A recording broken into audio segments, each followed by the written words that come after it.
October 1945, San Francisco Harbor.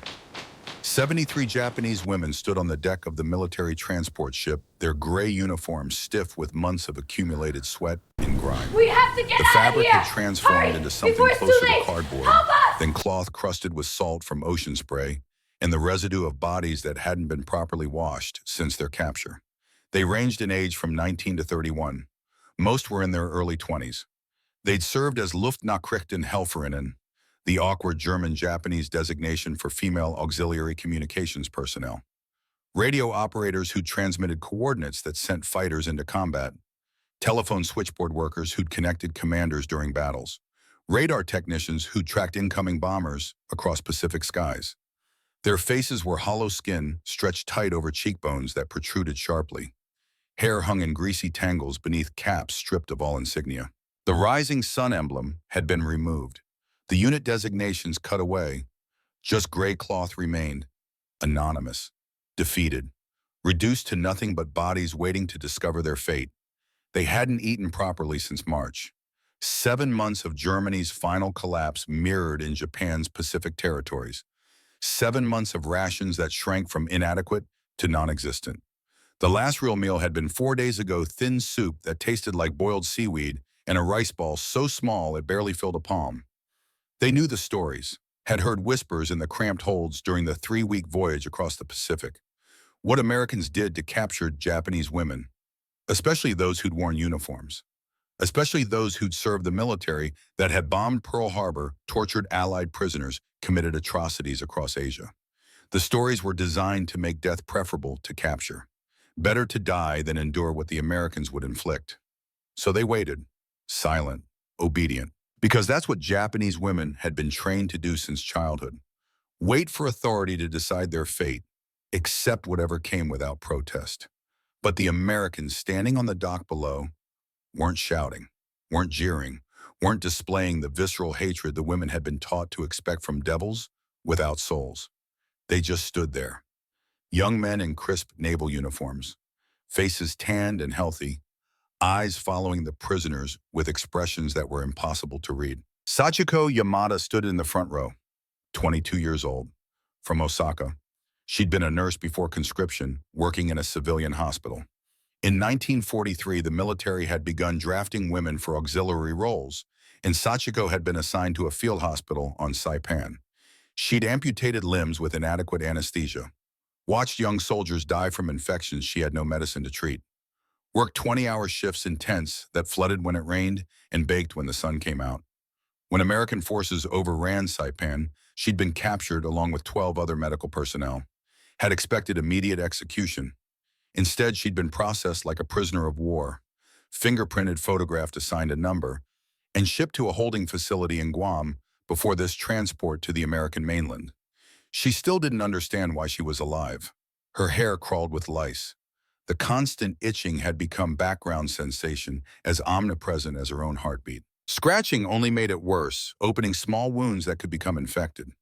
So she'd learned to endure the crawling feeling across her scalp, the maddening itch at the base of her neck. The smell of unwashed bodies filled the spaces between prisoners. Sharp tang of old sweat mixed with mustiness of clothes that hadn't been properly cleaned in 7 months. Sachiko had grown accustomed to it, her senses adapting until it became invisible. But occasionally when the wind shifted, she'd catch a whiff of herself and feel shame so acute it was physical. She'd been raised to value cleanliness. Japanese culture emphasized ritual bathing, the importance of being clean before entering public spaces. Now she stood here filthy and degraded, smelling like an animal, reduced to something barely recognizable as the person she'd been before the war. Beside her, Fumiko Tanaka maintained rigid posture despite exhaustion. 29 years old, the oldest in the group, a former school teacher from Tokyo who'd been drafted to work communications at a naval base in the Philippines. She'd type reports and file paperwork and listen to radio chatter that had grown increasingly desperate as American forces closed in. Fumiko had 2 sons, 6 and 8 years old when she'd left them with her mother in 1943. She hadn't seen them in 2 years, hadn't received mail from Tokyo in 8 months. The city had been firebombed. She had no idea if her mother and children were alive. The not knowing was worse than certain death. The gangway descended, metal clanging against the dock with finality that made several women flinch. This was it. The moment when American cruelty would begin, when the facade of proper prisoner processing would drop and the real punishment would commence. But the sailor directing them down the gangway simply gestured, made no move to shove or strike, just pointed and waited patiently while 73 weak, frightened women shuffled forward on legs unsteady from weeks at sea. Sachiko descended carefully. Each step felt uncertain. The solid ground beneath her feet seemed strange after so long on shifting decks. She kept her eyes cast downward, afraid to meet American gazes, terrified of what she might see there. The other women followed, moving slowly, some clutching small bags containing their only possessions. A photograph, a letter, some personal item they'd managed to keep through chaos of capture and transport. Others had nothing, just the clothes they wore and the bodies they inhabited. American sailors lined the route from ship to waiting buses. Young men who watched the prisoners pass with expressions as Sachiko couldn't interpret. Some seemed curious, others uncomfortable. A few looked away entirely as if unable to witness enemy women in such reduced circumstances. But there was no violence, no shouting, no hatred made visible. Just awkward silence as captor and captured occupied the same space and tried to understand what that meant. Olive green buses waited, military vehicles with windows and seats and something that looked almost like civilian transport. Military police, both men and women, directed prisoners toward the doors. The women climbed aboard slowly. Sachiko chose a seat near the back, pressed her face to the window as the bus pulled away from the waterfront engine rumbling beneath them. San Francisco unfolded outside like something from a dream, a city untouched by war. Buildings intact and gleaming white in afternoon sun, skyscrapers reaching toward clouds, bridges spanning the bay in graceful arcs of steel and cable. Sachiko stared in disbelief. Tokyo was rubble and ash. Osaka had burned until the canals boiled.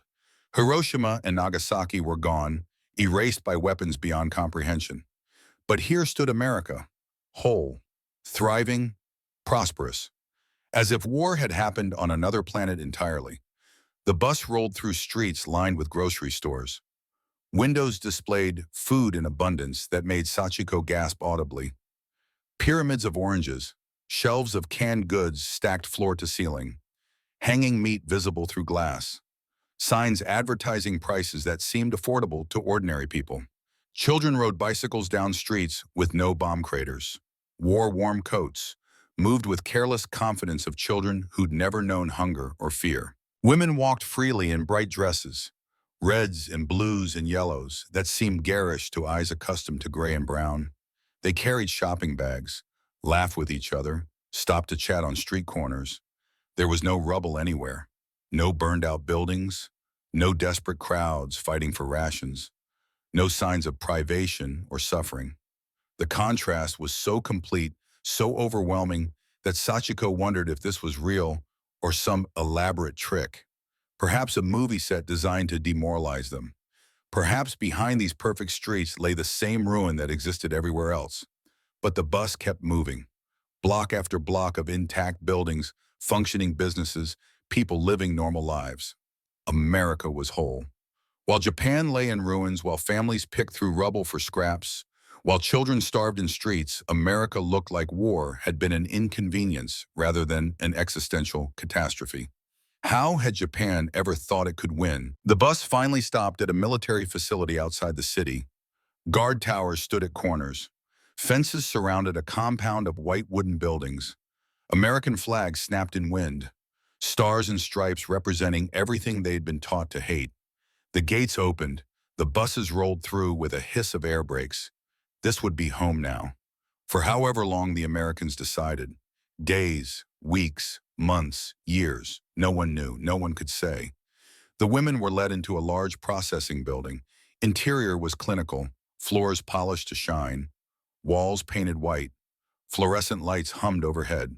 Inside, American nurses in crisp white uniforms waited with clipboards, hair pinned neatly under caps, shoes polished and clean. The sight confused Sachiko immediately. Why would medical personnel be here for prisoner processing? What did this mean? Were they going to be experimented on? She'd heard rumors about medical experiments, whispers about things done in camps. Horrors inflicted in the name of science. Or were they going to be examined for humiliation? Stripped naked and photographed as examples of defeated enemy, the possibilities ran through her mind like poison. One by one names were recorded, characters carefully written in English transliteration, height and weight measured, basic medical checks performed by nurses who wore gloves and used clean instruments, temperature taken with glass thermometers sterilized between patients, blood pressure measured with cuffs wrapped carefully around thin arms, eyes examined with small flashlights, throats checked with wooden depressors. The American nurses worked efficiently but not unkindly. Spoken English, the prisoners mostly couldn't understand, but the tone was professional, almost gentle, voices soft, movements careful. No one was struck, no one was violated, no one was mocked or humiliated. The examination was clinical, respectful, bewildering in its normality. When Sachiko's name was called, she stepped forward with dread coiling in her stomach. This was where cruelty would begin. Had to be. But the nurse simply took her temperature, checked her blood pressure, looked in her throat and ears, made notes on a form, and gestured toward the next station. That was all. No degradation, no violation, just routine medical screening. Sachiko returned to the waiting area confused and off balance, unable to articulate what had just happened because it was so far from expectation. Then came the instruction that stopped everyone cold. Through a translator, a Japanese-American woman named Dr. Helen Yamamoto, who spoke with a California accent, they were told to proceed to the bathing facility. The words hit like physical blows. This was it. This was where the cruelty would begin. Sachiko had heard stories about what happened to women prisoners in bathing facilities. Whispered warnings about violation disguised as hygiene, about American soldiers watching and laughing, and worse. Her heart raced as they were led down a corridor toward large double doors. The corridor was long, painted pale green, lit by fluorescent lights that hummed softly. Their footsteps echoed on linoleum floor. Some women held hands seeking comfort. Others walked alone, wrapped in private fears. At the end of the corridor, the doors loomed large and white, impenetrable. An American officer, Major Elizabeth Garrett in her 40s with graying brown hair and kind eyes, reached for the door handle. The moment stretched eternal. Then the doors opened outwards, warm air rushed out like a breath, and with it came a smell that stopped the prisoners in their tracks. The smell hit first, soap and steam and something floral Sachiko couldn't immediately identify. Lavender mixed with other herbs, a clean scent almost forgotten after months of unwashed bodies and stale air. The room beyond was tiled in white, floor to ceiling, gleaming in light from bright electric bulbs hanging in protective cages. The tiles reflected light until the entire space seemed to glow. Along one wall stood a row of individual shower stalls, more than 20, each with chrome fixtures that caught the light. Along another wall were bathtubs, deep porcelain tubs with claw feet, already filling with water from chrome taps. Steam rising in clouds, fogging mirrors along a third wall. The room was heated, comfortably warm, the first truly warm place many of the women had been in months. They froze in the doorway, bodies rigid, unable to process what they were seeing. This couldn't be real, couldn't be for them. For 7 months, they'd washed with cold water from buckets when they washed at all, splashing themselves as clean as possible. Never enough water, never warm. They'd grown accustomed to constant itch of lice, learned to endure greasy weight of unwashed hair, accepted the smell of their own bodies as just another background misery. And now here were bathtubs, actual bathtubs, with hot water steaming. Here were showers with multiple spray heads and chrome fixtures that looked brand new. Here were stacks of white towels, fluffy and clean, folded neatly on wooden benches. Here were bars of soap arranged in dishes, white and smooth and smelling of flowers. The contradiction between expectation and reality was so complete it felt like madness. Major Garrett addressed them through Dr. Yamamoto. Her voice was calm and gentle. You will bathe here. You will each receive soap, shampoo, towels, and clean clothes. Take your time. The water is hot. You are safe. No one will bother you. You have privacy. The words seemed impossible. Safe. Privacy. Take your time. When had they last experienced any of those things? Slowly, hesitantly, with trembling hands, the women began to undress. They'd been taught modesty their entire lives, raised to believe exposing one's body was shameful. But months of war had stripped away many concerns. They'd lived in close quarters, shared spaces too small for privacy, learned that survival mattered more than modesty. Still, they watched the Americans nervously, waiting for the trap to spring, for mockery to begin, for guards to enter and violation to commence. But the American nurses simply handed out towels and bars of white soap, moving efficiently along the line, faces neutral and professional. Then they stepped back. "We will be outside if you need anything," Dr. Yamamoto said. "Press this button if there's an emergency." She indicated a red button on the wall. Then the Americans left, closing the door behind them with a solid click that echoed in the tiled room. The women stood in the steaming room, bars of soap in hands, hardly believing what they held. The soap was heavy, solid, substantial.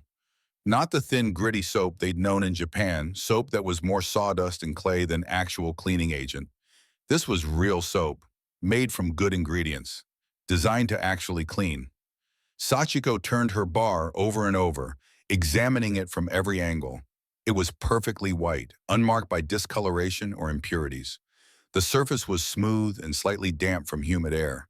She lifted it to her nose. Smelled lavender, a scent so clean and pure it made her eyes sting. Tears sprang unbidden. She hadn't smelled lavender since before the war, since summer days in her grandmother's garden when she was a child and the world was safe. Someone turned on a shower. The sound of water spraying from the nozzle broke the spell of stunned silence. Hot water, genuine hot water, steam rising instantly in white clouds. The woman under the spray gasped loudly, a sound halfway between sob and laugh. Then she began to cry in earnest, tears mixing with shower spray, her whole body shaking with release of months of tension and fear. Others rushed to remaining showers, hands shaking as they turned handles, watching in disbelief as clean, hot water poured down from multiple spray heads. The water pressure was strong, temperature perfect, hot enough to ease muscles and warm chilled bodies, but not so hot as to burn. The sound of running water filled the room, mixing with sounds of weeping as grown women cried like children, overwhelmed by simple luxury of hot water. Sachiko chose a bathtub, drawn to it by memories of childhood baths, of family bathhouses, of a culture that had always valued the ritual of bathing. She turned the tap marked with an H, watched hot water rush in steaming and clear. The tub began to fill, water rising with satisfying speed. When it was halfway full, she tested it with one hand. The heat was intense, almost scalding, but perfect. She stepped in carefully, lowering herself inch by inch into heat that felt almost painful after months of cold water. The water rose around her as she sank down, enveloping her legs, her hips, her torso. She slid down until water covered her shoulders, until only her head remained above the surface. The heat penetrated deep into muscles that had been tense for months, relaxing knots she hadn't even known were there. And then she wept, openly, unable to stop, unable to control the flood of emotions that broke free. Around the room, other women experienced their own private moments of breaking. They scrubbed their skin with white soap, working up lather that was thick and creamy, watching months of grime wash away in gray streams that swirled down drains. They shampooed their hair with liquid soap from dispensers mounted on walls, working lather through tangled matted hair, washing once, twice, 3 times, working out tangles and lice eggs and accumulated filth. The water ran gray, then brown, then finally clear as they scrubbed and rinsed and scrubbed again. They soaked in tubs, letting heat penetrate muscles that had been tense for so long they'd forgotten what relaxation felt like. Some women lay back with eyes closed, floating in warmth, letting water support their weight. Others sat hunched forward, scrubbing at skin until it turned pink and raw, desperate to remove every trace of filth, every reminder of months of degradation. The transformation took over an hour. No one rushed them. No one banged on the door demanding they hurry. They were simply allowed to take their time, to wash as thoroughly as they wanted, to soak until water grew cool and had to be drained and refilled with more hot water. Fumiko washed her hair 4 times, working shampoo through tangles with patience she hadn't known she still possessed, each rinse revealing hair that was darker, cleaner, more recognizable as belonging to the person she'd been before the war. When she finally emerged from the tub, wrapped in a clean white towel that was soft and thick and warm, she caught sight of herself in a mirror. For a moment, she didn't recognize her own reflection. Her face was clean, skin pink from scrubbing. Features that had been obscured by dirt now visible again. Her hair hung wet but clean, dripping water onto shoulders. Darker than it had been in months now that dust and grease were gone. She looked human again. She looked like herself again. That realization hit harder than she'd expected. For months, she'd felt like something less than human, something dirty and defeated and disposable. Had avoided her reflection because she couldn't bear to see what she'd become. But now, clean and wrapped in a white towel, she looked like the teacher she'd been, like the mother she still was, like a person with dignity and worth.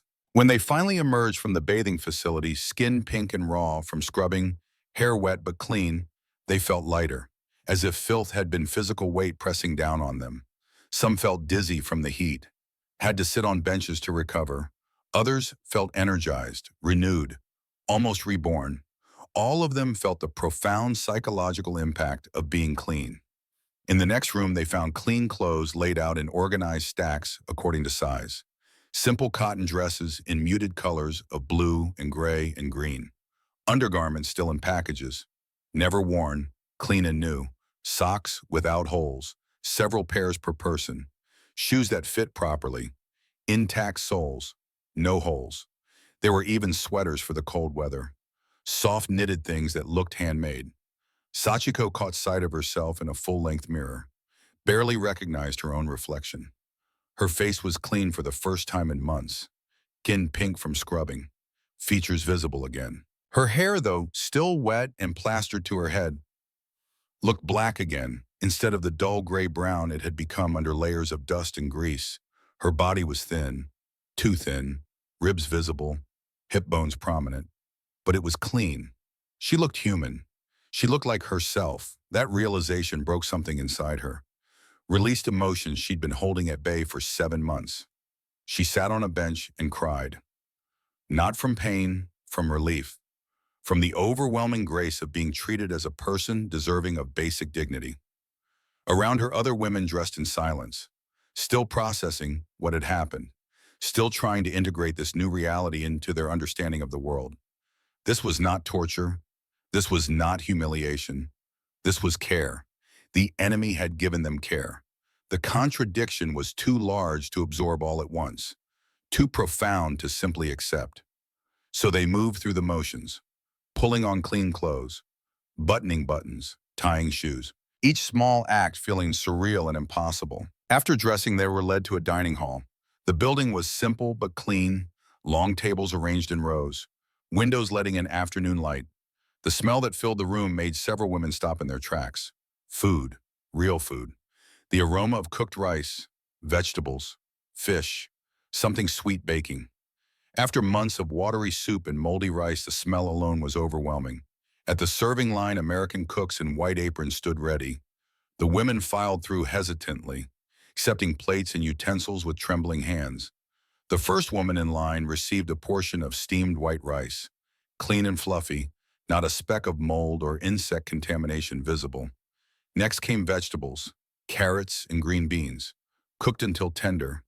Then a piece of fish, grilled and still hot, a slice of bread with butter, a small portion of fruit, a cup of hot tea.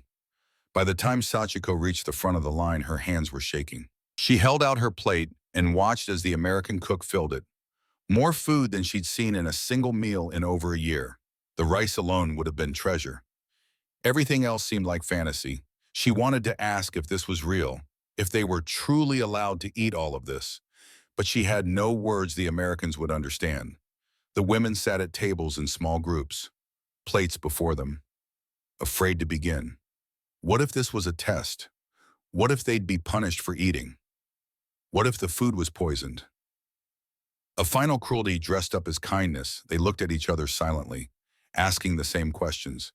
Finally, Fumiko picked up her chopsticks, took a small bite of rice, chewed slowly, testing for strange tastes. Finding none, she took another bite, then another. Around the room, others began to eat. Sachiko ate slowly at first, then faster as her body recognized real nourishment. The rice tasted clean, free of mold and insects that had contaminated their rations for months. The vegetables were cooked perfectly, still with some texture, seasoned with salt and butter. The fish flaked apart under her chopsticks, mild and fresh. She'd forgotten food could taste like this. Tears began to fall. She tried to stop them, embarrassed to cry while eating. But she couldn't help it. Around the room, others were crying too. Some ate and wept simultaneously, unable to separate relief of being fed from grief of all they'd lost. Others put down their chopsticks, overwhelmed, simply sat with faces in hands. One woman whispered, "My brother starved to death on Guadalcanal, and here I sit eating fish and rice like it's before the war." The guilt in her voice was sharp as broken glass. Sachiko had no answer. She felt the same guilt, the same confusion, the same terrible relief. That evening, they were shown to their barracks. The building was simple but well-maintained. Rows of metal frame beds covered in clean sheets and wool blankets. Each bed had a pillow. Each woman was assigned a footlocker for belongings, though most had nothing to put in them. The room was heated against October chill. Windows had glass that wasn't broken. The floor was swept clean. Sachiko sat on her assigned bed, testing the mattress. It was thin but clean. Worlds better than wooden planks or bare ground she'd slept on for months. The pillow felt impossibly soft. The blanket smelled of laundry soap. She lay back carefully, as if the bed might disappear if she moved too fast, stared at the ceiling. That night, as darkness fell and lights were dimmed, the women whispered to each other across spaces between beds. "What will they do to us tomorrow?" someone asked. No one had an answer. All they knew was that today had not been what they expected. Today they had been treated like human beings, and that was more terrifying than any torture could have been. Because torture they'd been prepared for. Torture they'd been trained to expect. Torture would have confirmed everything they'd been taught about American devils.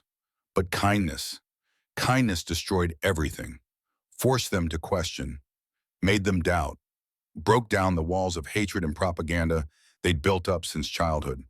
Kindness was the weapon they had no defense against. Sachiko lay in clean sheets under a warm blanket. Her body was clean, her stomach was full. She was safe and warm and treated with dignity, and she wept into her pillow. Not from pain, from the terrible realization that everything she'd been taught was a lie. The Americans weren't devils, which meant the war might have been built on lies too, which meant all the suffering, all the death, all the sacrifice might have been for nothing. That thought was more painful than any physical torture could have been. Morning came with a bell that wasn't harsh or jarring, just clear and simple, mechanical but not cruel. The women rose from beds they could hardly believe they'd slept in. Bodies rested in ways they'd almost forgotten were possible. For the first time in 7 months, Sachiko had slept through the night without waking to cold or hunger, or the sound of someone crying in the darkness. Breakfast was served at 0700. Eggs, actual eggs, not the powdered substitute she'd grown accustomed to.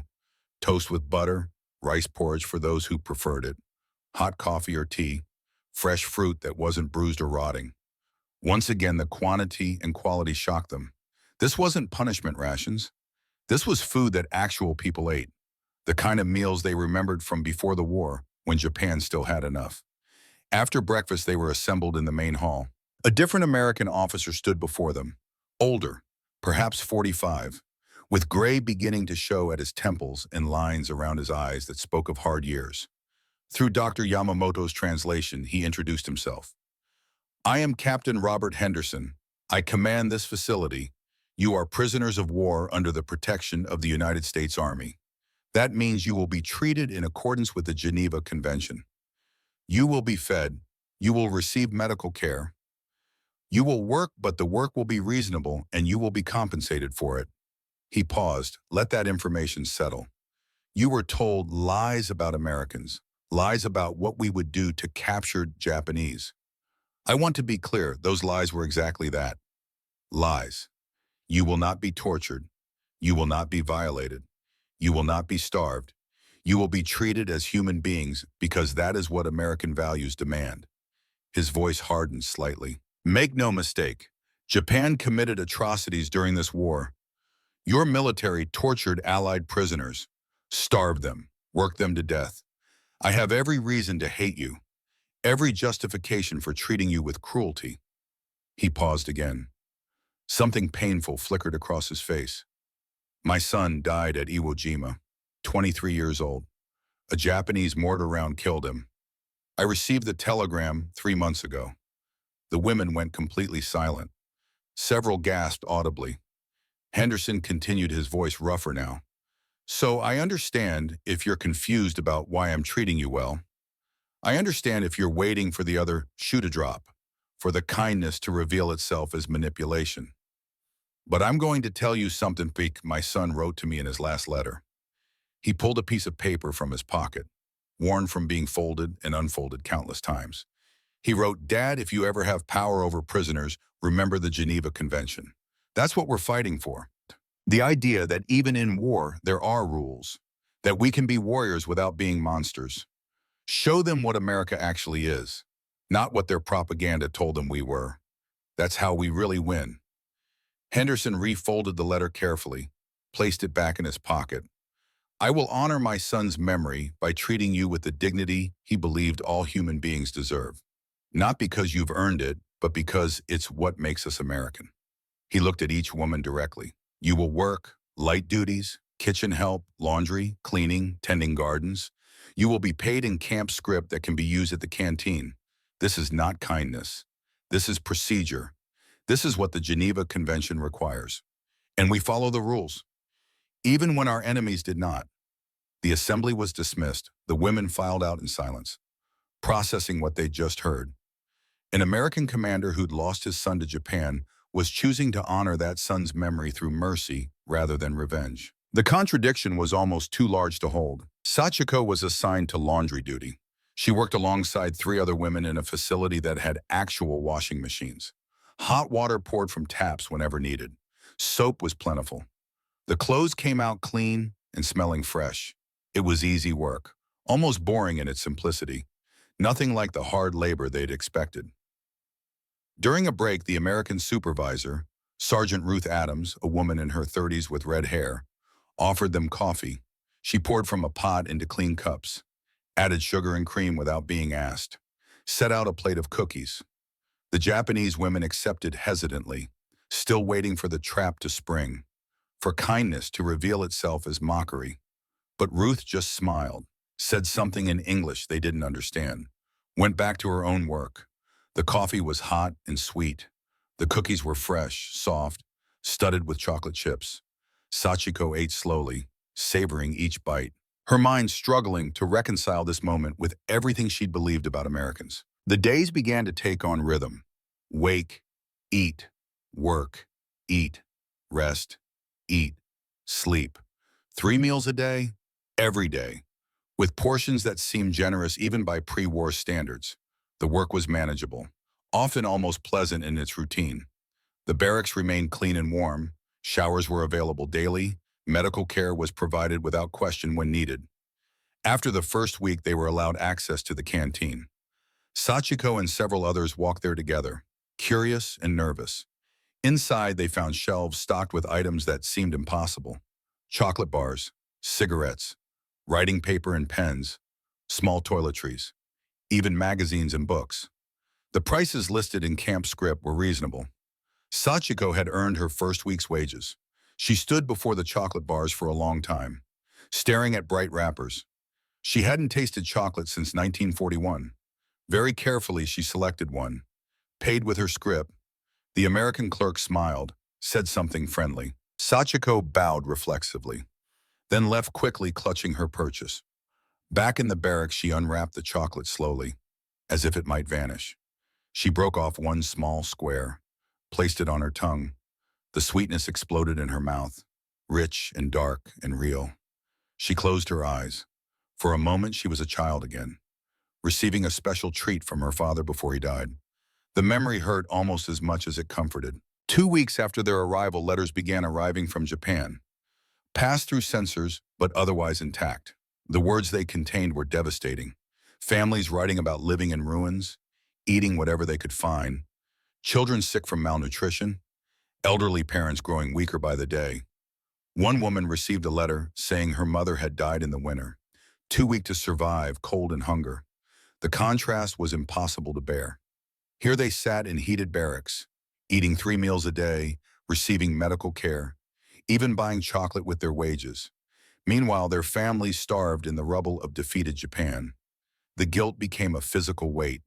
Some women stopped eating more than the minimum. Others cried through every meal. A few became angry, raging at the injustice. Sachiko's letter arrived on a cold November morning. She recognized her mother's handwriting immediately. Her hands shook as she opened it. My dearest Sachiko, I have terrible news to share. Our house is gone. The March firebombing destroyed our entire neighborhood. I live now in a shelter made from corrugated metal and wood scraps. Your father died in February. I didn't tell you before because I didn't want to burden you with grief when you were surely suffering in American captivity. I saved rice for 6 weeks to send you this. I know the Americans must be starving you, torturing you.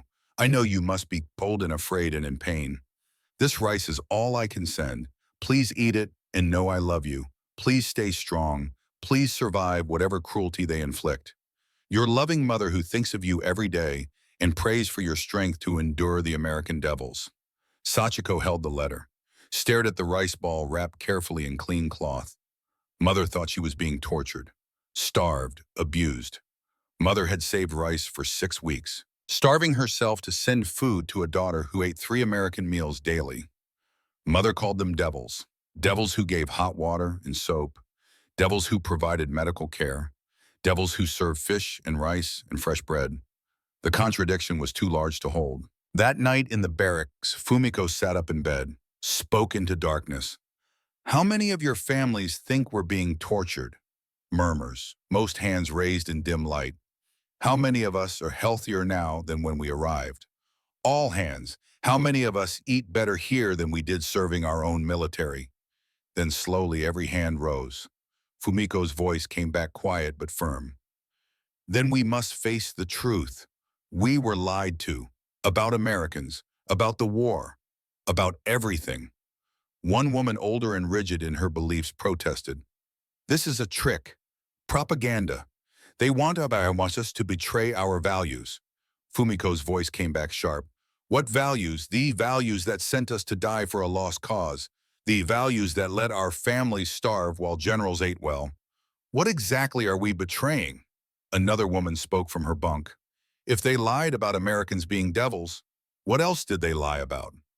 Silence fell heavy in the darkness. Then the voices began asking questions that could have gotten them killed in Japan. Was the war necessary? Did we ever have a chance to win? Did our leaders know and send us anyway? Are Americans actually better than us? The questions multiplied, each one more dangerous than the last, each one chipping away at the foundation of everything they had been taught. Sachiko wrote in her diary by small flashlight, characters cramped and tight.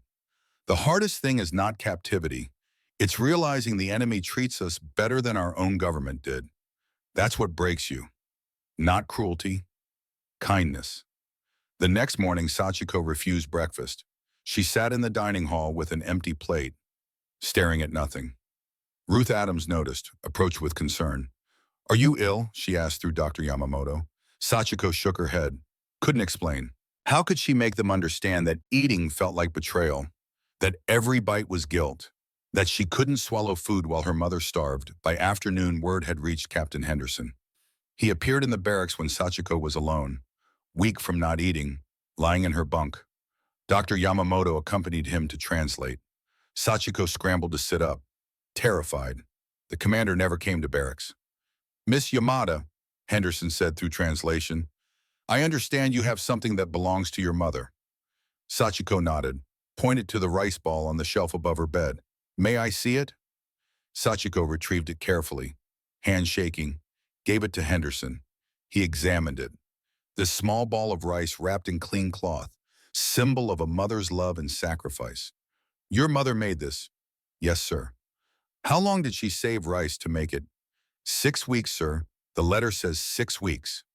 And she thinks we're torturing you. Yes, sir. She thinks I'm starving, being beaten, suffering. Henderson sat on the bunk next to her, a shocking breach of protocol. Miss Yamada, I'm going to tell you something. My son died at Iwo Jima. He was 23 years old. A Japanese mortar round killed him instantly. Sachiko's eyes widened, tears forming. I have every reason to hate you. Every reason to make your life hell. Every reason to take that rice ball and throw it away just to hurt you. He handed the rice ball back carefully. But my son asked me to be better than that. His last letter asked me to treat prisoners with dignity, to remember the Geneva Convention, to show the world what America really stands for. His voice hardened. Your mother saved rice for 6 weeks because she loves you, because she wants you to serve him, because she wants you to eat and live and come home. And you're going to dishonor that sacrifice by starving yourself. You're going to waste her love out of guilt. Sachiko was crying now, unable to stop. No, sir. But how can I eat when she starves?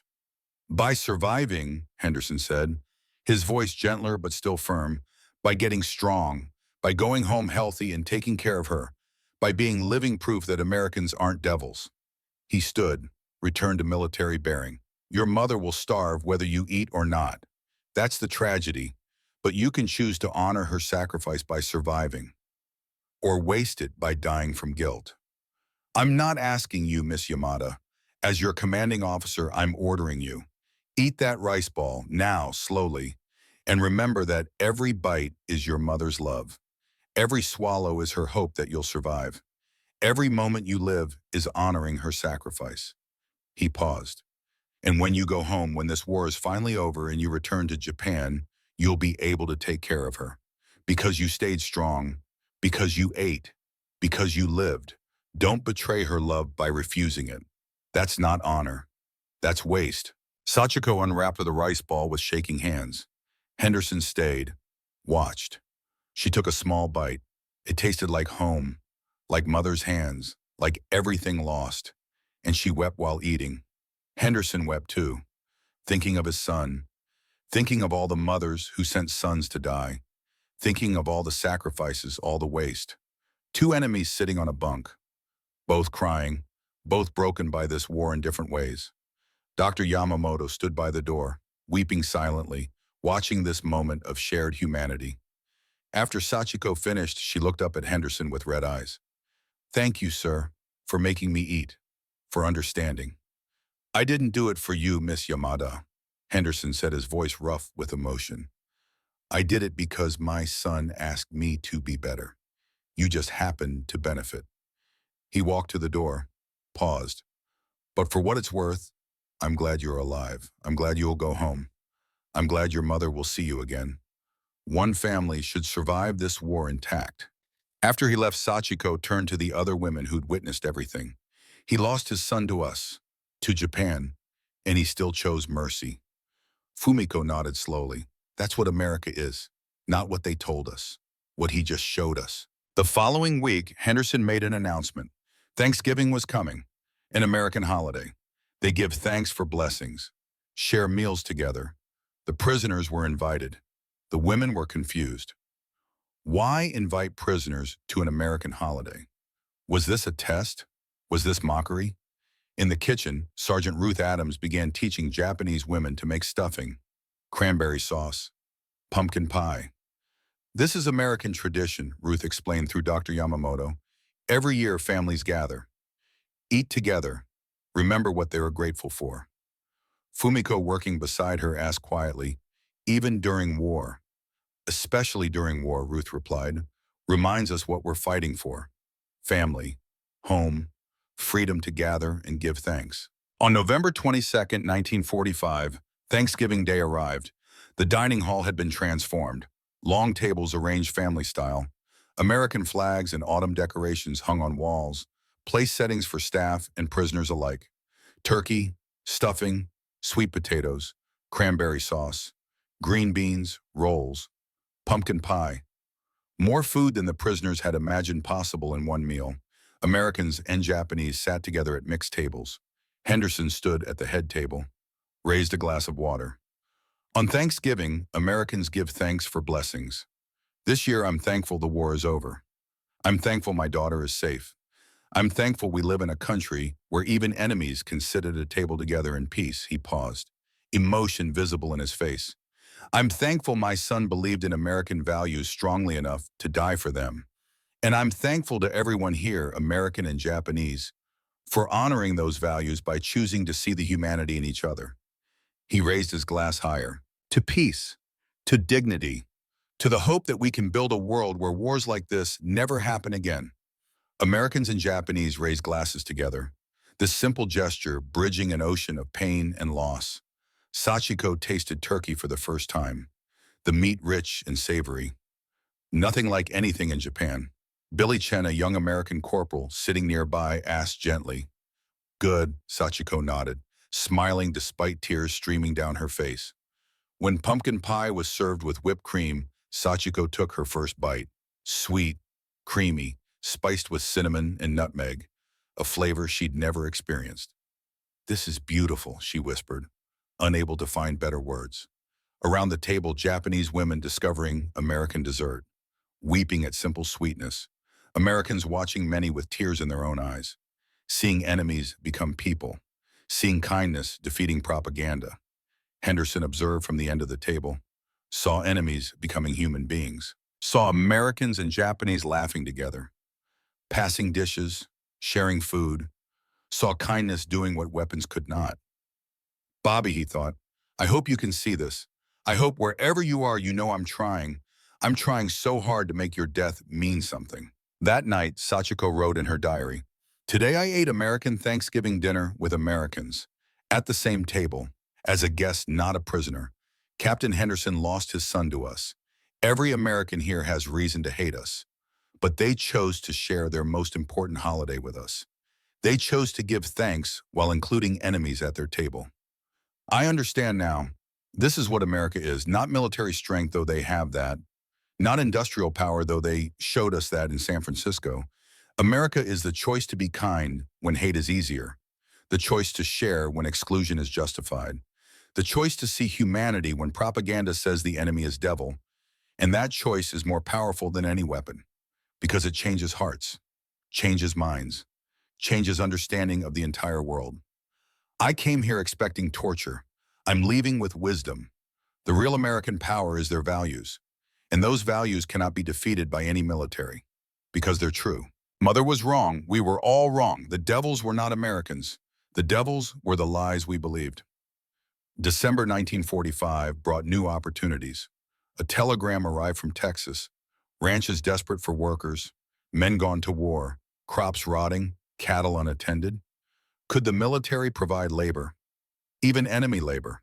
Henderson saw his solution to growing pressure from veterans groups who questioned why Japanese prisoners were treated so well. He called the women together, made an announcement. "Labor shortage in Texas. Ranches need workers for winter. Volunteers welcome. Light work supervised. Still prisoners, but different setting. Who wants to go?" Sachiko's hand shot up immediately. Fumiko's. 20 women total volunteered, eager for something new, eager to see more of America. 3 days later, they boarded a train heading south. The journey took 2 days, the landscape changing from California coast to desert to Texas plains. They pressed faces to windows, watching America unfold, mountains and valleys, small towns with white churches, farms with red barns, miles and miles of open land under enormous sky. This country was so vast, so rich, so untouched by war. How had Japan ever thought it could win? The ranch sat in West Texas, flat lands stretching to horizons, sky bigger than anything they'd ever seen. The ranch house was white with a wide porch, barns painted red, corrals holding horses and cattle. A windmill turned slowly in December breeze. Sergeant Jake Morrison waited for them, a man in his mid-30s with weathered face and slight limp from childhood injury. He wore jeans boots, cowboy hat, pulled low against sun. "All right, ladies," he said through Dr. Yamamoto. "Welcome to Texas. We've got horses to feed fences, to mend cattle to tend. You'll earn your keep. But first, let me show you something." He led them to the barn, opened wide doors.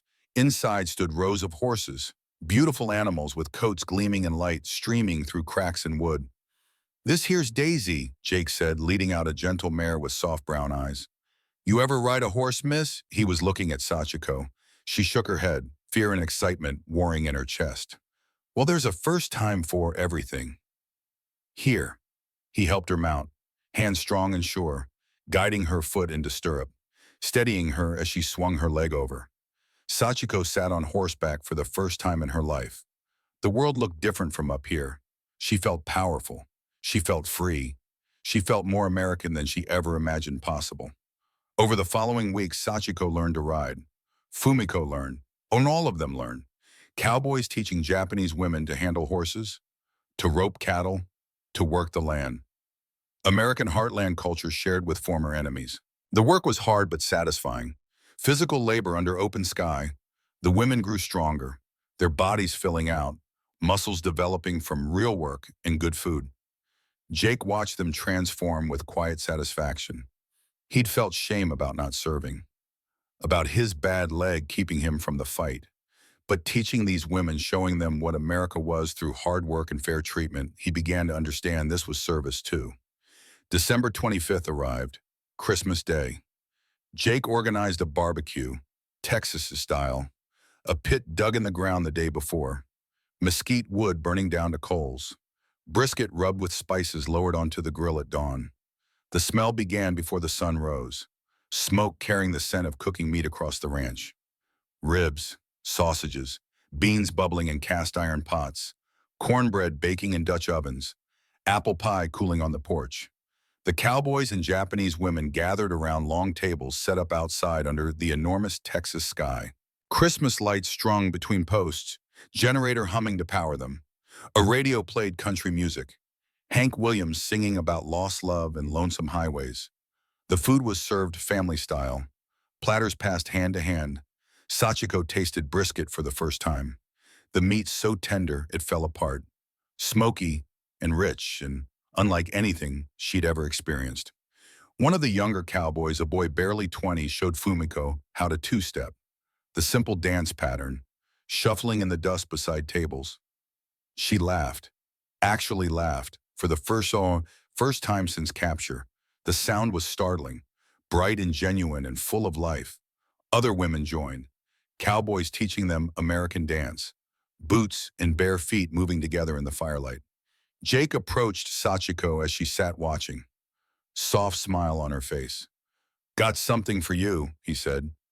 He held out a cowboy hat, worn leather with braided band, clearly his own personal hat. Merry Christmas, Miss Sachiko. You earned it. She took it with trembling hands, placed it on her head. It fit perfectly. Tears streamed down her face as she wore it. This symbol of American culture, this gift of inclusion. One of the cowboys had a camera, a boxy Kodak. He took a photograph that night. Sachiko, in a cowboy hat, smiling, surrounded by American cowboys and Japanese women, and the vast Texas sky behind them. That photograph would hang in her home in Japan for the rest of her life. But all things must end. In early January, word came from Henderson. Time to return to San Francisco. Repatriation being arranged. Ships would leave for Japan in February. The women gathered their few belongings, said goodbye to the horses they'd learned to love, to the cowboys who treated them with respect and kindness. Jake shook each woman's hand, his grip firm and honest. You did good work here. You made me proud to be American, because we showed you what we really are. Back in San Francisco, the facility felt different now, smaller somehow. The women had seen more of America, had experienced its diversity, its vastness, its generosity. Henderson called them together on January 10th. You're going home. Ships leaving February 15th. Japan is under American occupation. Your families need you. Time to go. The reactions were complicated. They wanted to see their families desperately, but they feared what they'd find. Destruction, starvation, death. They feared how they would explain their treatment. How could they tell starving mothers they'd eaten well? How could they describe kindness to people who'd been taught Americans were devils? Some admitted quietly, shamefully, that part of them didn't want to leave. This country had shown them something their own had not.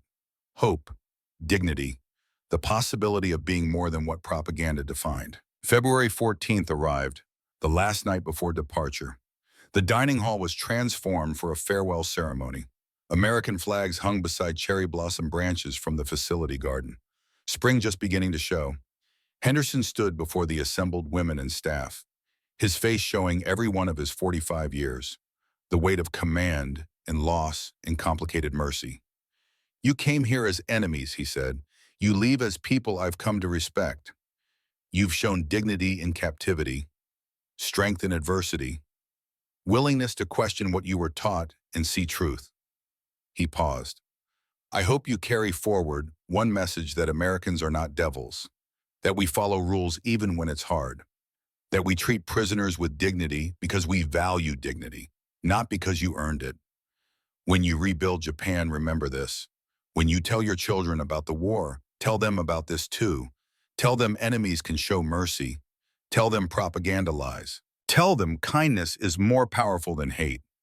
The Americans had prepared small packages, bars of soap wrapped in paper, chocolate, writing paper and pens, photographs of the women at the facility, during Thanksgiving, at the Texas ranch. Small things but thoughtful, personal. The women had nothing material to give in return, but Fumiko had written haiku for each staff member who'd shown them particular kindness, brush characters on cards, each one personal and specific. For Henderson, she'd written, "Winter cherry blooms, enemy shows mercy here, son's death finds meaning." He read it through tears, folded it carefully, placed it in his breast pocket next to his son's last letter. "Thank you, Miss Tanaka. I'll keep this forever." Sachiko approached Henderson, her English much improved after 5 months. "Captain Henderson," she said, her voice shaking but clear. "Thank you. You show me Americans are good people. You show me your son's memory lives in how you treat enemies. You show me kindness can defeat hate." She paused, gathering courage. "I'm sorry. Sorry for your son. Sorry for war. Sorry for everything my country did to yours." Henderson looked at this small woman who'd been his enemy, who'd become something else through these months, something like a reminder that beneath uniforms and flags, people were just people. "I'm sorry too, Miss Yamada. Sorry you were lied to. Sorry you lost your fiancé. Sorry your family suffered. Sorry this war happened at all." He paused, his voice thick. "But I'm glad you're alive. I'm glad you'll go home. I'm glad you'll tell others what really happened here. That's how we prevent the next war, by telling the truth." Henderson opened his arms, breaking every protocol, every rule about fraternization with prisoners. Sachiko stepped into the embrace, enemy commander and enemy prisoner. Both crying, both changed by this impossible mercy. Around the room, other embraces were happening. Ruth and Fumiko, holding each other. Billy Chen bowing to the woman he'd guarded, she bowing back. Both understanding something words couldn't capture. The next morning, February 15, 1946, the women boarded the ship that would take them home. The journey took 3 weeks, the Pacific crossing in reverse. They talked endlessly about what they would say, how they would explain, how they would make people understand that everything they'd been taught was backwards. Landing in Yokohama was surreal. The port was damaged but functioning, managed by American occupation forces, American MPS directing traffic, American flags on Japanese soil. The city beyond was a mixture of ruins and hasty reconstruction. People looked thin and tired, moving through rubble with exhausted determination. This was home, but it felt foreign, damaged beyond recognition. Sachiko made her way to Osaka, to the neighborhood where her family had lived. The house was gone, destroyed in March firebombing, but her mother was alive, living in a shelter built from salvaged materials, corrugated metal and wood planks barely standing. The reunion was overwhelming. Her mother emerged from the shelter, saw Sachiko, a moment of non-recognition. This healthy woman couldn't be her starving prisoner daughter. Then Sachiko. They held each other, weeping, words tumbling out. Her mother held her at arm's length, studying her face. Confusion clear. "You look healthy. I thought you'd be starved, beaten. I thought the Americans would torture you. I thought you'd come back broken, if you came back at all." Sachiko struggled with how to explain, how to tell the truth without causing pain. But slowly, carefully, she told it. The bathtubs with hot water, the 3 meals every day, the medical care, the work that was light and paid, the Americans who chose kindness when cruelty was easier, the captain who'd lost his son but still showed mercy. Her mother listened in silence, face unreadable. When Sachiko finished, her mother was quiet for a long moment. Then she spoke, her voice small and wondering. "I'm glad they didn't harm you. I'm glad you survived. I was so afraid. Every night I imagined terrible things. But you're here. You're alive. You're my daughter. That's all that matters." She paused, looking at her daughter's healthy face, the weight she'd gained, the strength in her body. And perhaps we were lied to about many things. Over the following months and years, Sachiko adjusted to life in occupied Japan. She found work with the occupation forces. Her English skills valuable. She translated, assisted with reconstruction planning, helped bridge the gap between occupiers and occupied. She used her health, the strength she'd gained in American captivity, to support her mother to help rebuild. She stayed in touch with some of the women from the facility, Fumiko, Keiko, Yuki. They met occasionally, sharing tea and memories that no one else could truly understand. They'd lived through something unique, a transformation that had reshaped their understanding of the world. In 1952, Sachiko married a veteran named Hiroshi, who'd lost his leg at Burma. He too struggled with the gap between propaganda and reality, between what they'd been told and what had actually happened. They understood each other's complexity, the way the war had broken and remade them. They had two children, a daughter Yuki, born in 1953, a son Takeshi, born in 1955. Sachiko told her children about the war, but not the propaganda version. She told them about complexity, about how people on all sides had suffered, about how enemies could show mercy and allies could fail you.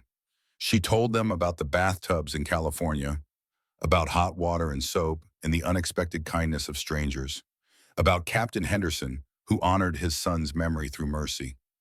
Her daughter asked once when she was 10 years old, "Did you hate the Americans, Mother?" Sachiko thought carefully before answering. "I was taught to hate them. From childhood, we were told Americans were barbarians, devils, monsters. When I was captured, I expected torture, violation, death. I was prepared to die hating them." She paused. "But they showed me something different.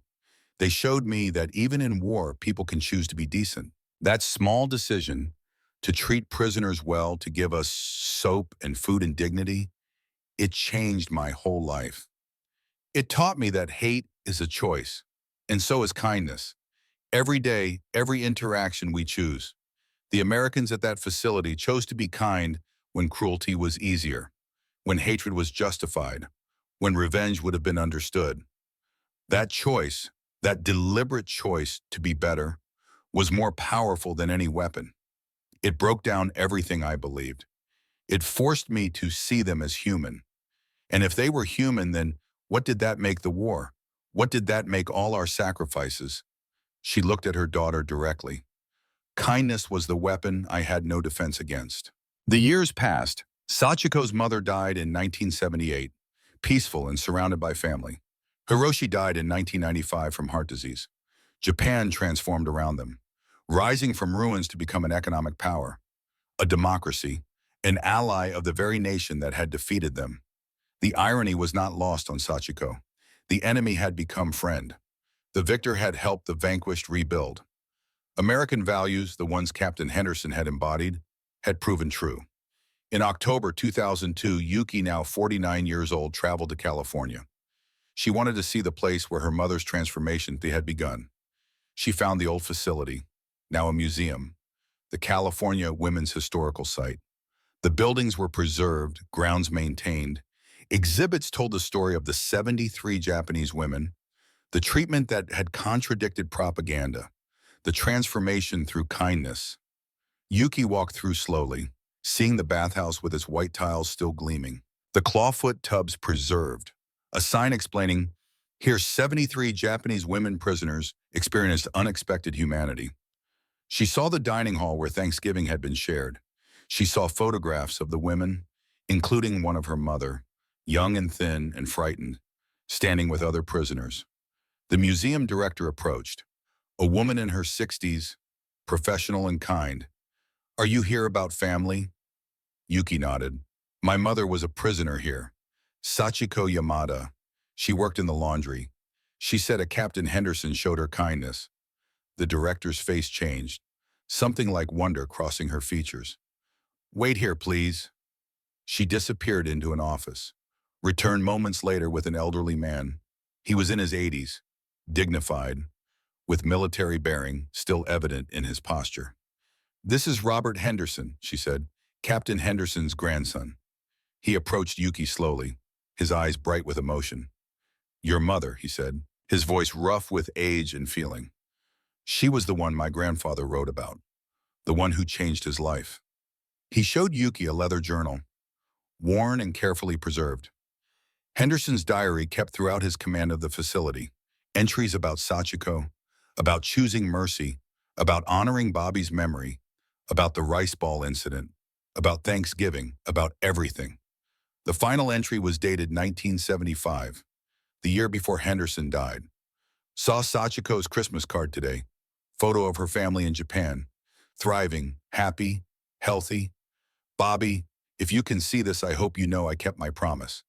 I showed them what America is, and they took that knowledge home. Maybe that's how wars really end, not with treaties or bombs, but with kindness that echoes through generations, with mercy that plants seeds of peace.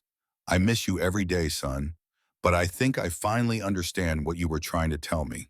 That the measure of a man is not how well he fights enemies, but how well he treats them when he wins. I hope I made you proud. Yuki and Robert stood together, descendants of enemies, both crying, sharing family stories across the gap of history and loss. On March 4th, 2003, Sachiko lay in a hospital bed in Osaka, 86 years old, pneumonia settling into her lungs. Yuki sat beside her, holding her hand.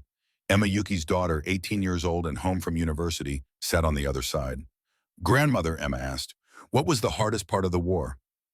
Sachiko's breath was labored, but her mind was clear. Not the captivity, she said slowly. Not the hunger. Not the fear. The hardest thing was the kindness.